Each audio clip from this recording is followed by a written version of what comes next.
What's up guys, and welcome back to my Lorethrough series. Today we will be facing Morgott, the veiled monarch of Leyndell. Will he be our final challenge? If you end up enjoying this video, don't forget to subscribe, as I upload one of these every Thursday. Morgott seems to be taking the veiling quite seriously, as we basically know nothing about him before our big duel. Compare that to Godric, Rennala and Radagon, where we pretty much knew the entire backstory by the time we faced off. All we have here is Gideon's words. Morgott the Grace-Given is Lord of Leyndell, the capital city. It lies at the foot of the Erdtree, in the east of the Altus Plateau. But the Two Fingers forbid us from venturing there, until we've acquired enough great runes to repair the Elden Ring. Set your sights elsewhere for the time being. The Veiled Monarch can wait.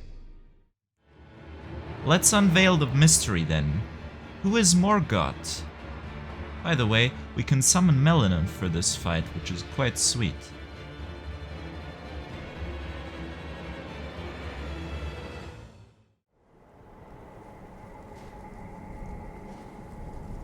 Graceless, tarnished.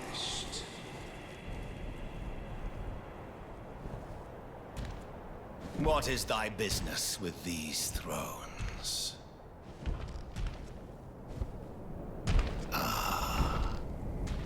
Godric the Golden. The twin prodigies, Mikola and Melina.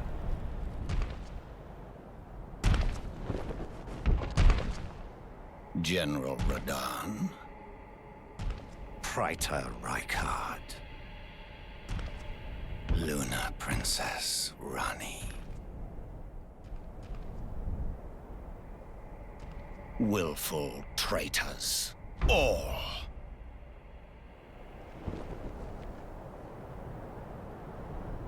Thy kind are all of a piece.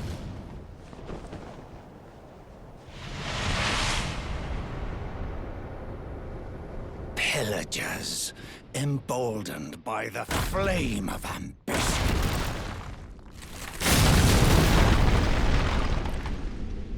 Have it writ upon thy meager grave.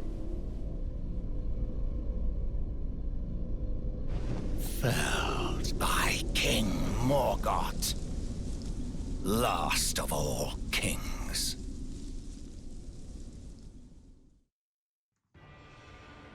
So Morgott is Margit, or at least Morgott is the one that summoned apparitions of himself as Margit at the Stormveil approach and at the capital outskirts, and he's the one who summoned Godfrey's apparition in the Erdtree sanctuary.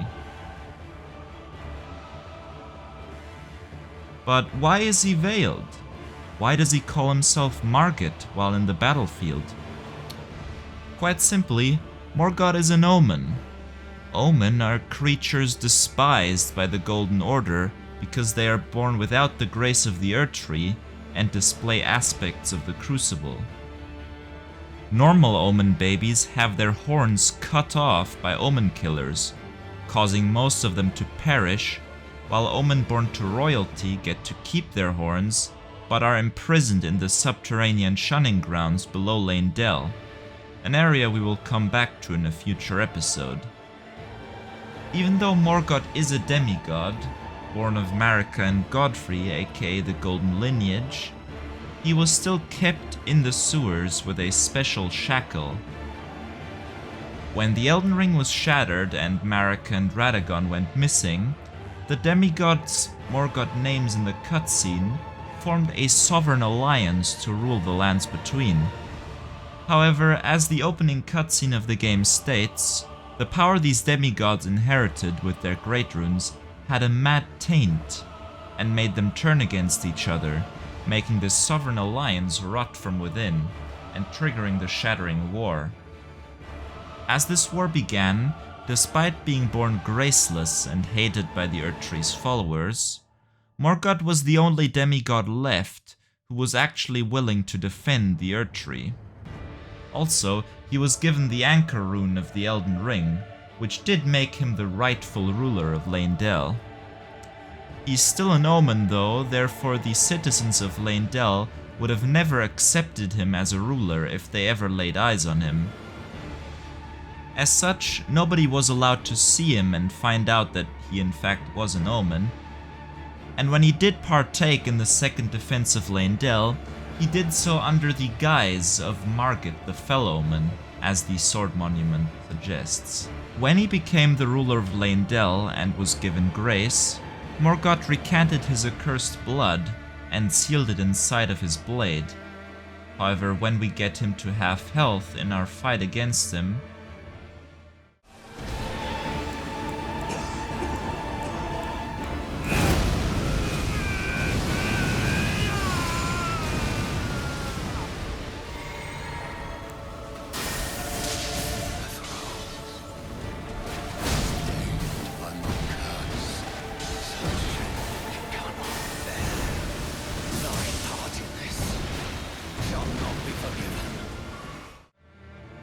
he loses control of his accursed blood, and it erupts, covering the entire arena as he desperately tries to finish us off.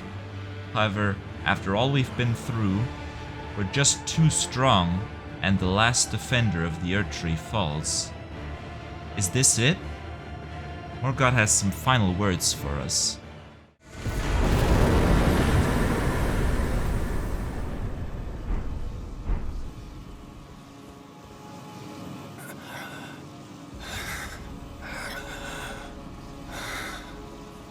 Tarnished. Not but a fool. The Erdtree wards off all who deign approach. We are all forsaken.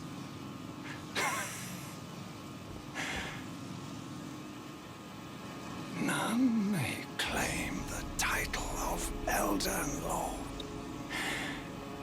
Thy deeds shall be met with failure, just as I.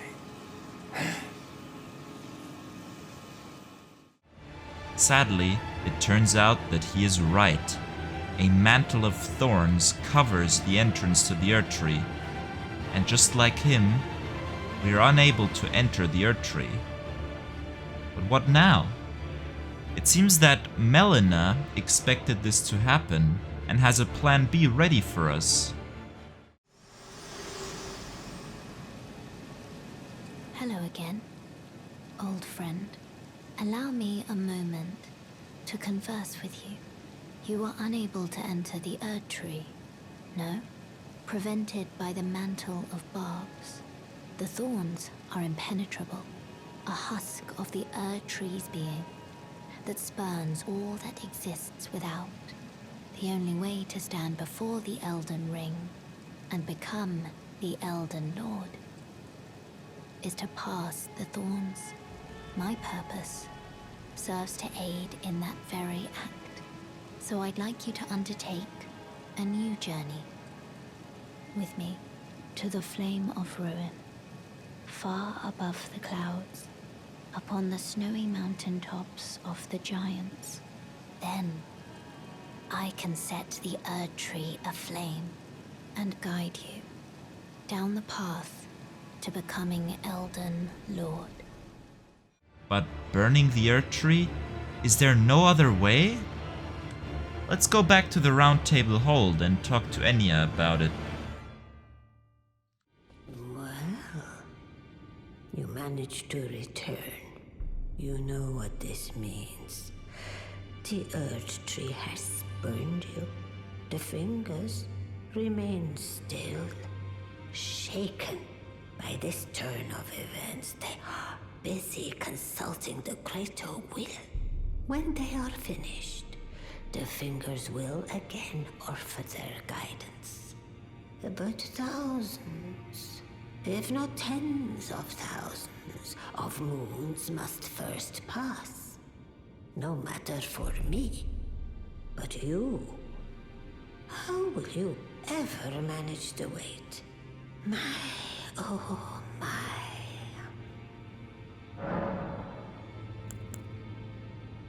Heavens forbid. That is not the domain of mere men. The burning of the Erdtree is the first cardinal sin. And you say you seek the power of the Rune of Death too? The Rune of Death goes by two names. The other is Destined Death. The forbidden shadow plucked from the Golden Order upon its creation. Unleashing the rune now would be unthinkable. The fingers would never permit it. Nor would the greater will.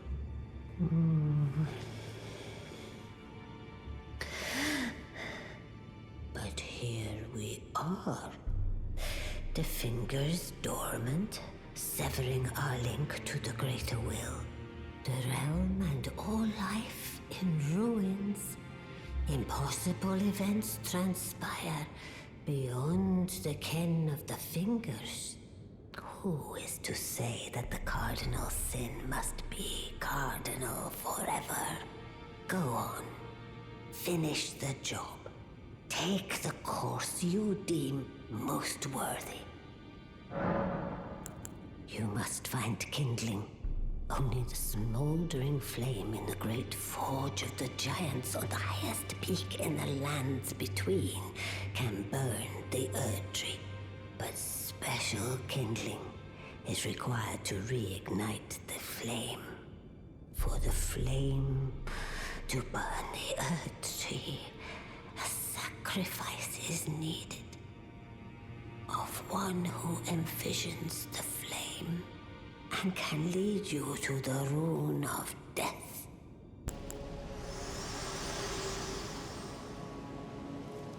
Think not of the kindling. I shall see to that. All I ask of you is to make the journey to the snowy mountaintops of the giants, far above the clouds. I know I'm asking you to commit a cardinal sin, but it must be done to reach the path beyond. And that is the path I wish to travel. What is your mind? So be it then. We are going to have to burn the Erdtree after all. But hang on a second. Whose work is this Mantle of Thorns? If the fingers didn't know about it, then it can't be the Greater Will's work. The answer to this question is quite honestly hidden in plain sight. If we just take another look at the thorns, we'll notice that we've seen the pattern on the seal before. For example, in the Raya Lucaria library and in the Bellum Church. It belongs to Radagon. This small detail gives us a great bit of insight into the relationship of Radagon and Marika that we've discussed 2 episodes ago, and we didn't quite know what was going on. The fact that Marika wants us to enter the Erdtree and become Elden Lord, while Radagon wants to keep us out and stay Elden Lord, proves that despite being part of the same body, they are 2 different personalities. Melina has even more context to this relationship if we talk to her in the Queen's bedchamber. Spoken echoes of Queen Marika linger here as well. Shall I share them with you? In Marika's own words, O Radagon, leal hound of the Golden Order, thou art yet to become me. Thou art yet to become a god. Let us be shattered, both. Mine other self. In my opinion, this dialogue implies that Radagon was not always Marika, but in fact that the 2 only joined bodies when Radagon became Elden Lord. Some people will say that Radagon must have always been Marika because otherwise Radagon's children with Renala wouldn't be demigods. However, it turns out you don't actually need to be born of a god to become a demigod in this game, as according to Godric's Great Rune, Godfrey was considered a demigod despite being a mere barbarian who became Marika's consort. In my opinion, Radagon's children, in pretty much the same way, became demigods when Radagon became Marika's consort. With this little side tangent out of the way, let's get to the Grand Lift of Rold. We head east from Avenue Balcony, through the Misbegotten Quarter, and go up to the Altus Divine Bridge. We can turn right here to get to the Divine Tower of East Altus and activate Morgott's Great Rune. But on the way we're ambushed by the Fell Twins. One of the Fell Twins had his horns cut off, while the other seems to be a regal omen that still has all its powers. After defeating them and activating the Great Rune, we can descend to the Forbidden Lands. In this hidden room, we can find the dagger Melina uses if we summon her for the fight against Morgott, the Blade of Calling. Its description identifies Melina as the Kindling Maiden. This gives the "worry not about the kindling" from earlier a whole different context. Are we going to have to sacrifice her? And more importantly, it gives a whole new context to her state of already being burnt and bodiless, as she said at one point in Limgrave she is. We established last episode that the Erdtree has probably been burnt once already. Was this also her doing? We will have to come back to Melina in a future episode. She's quite a mysterious character.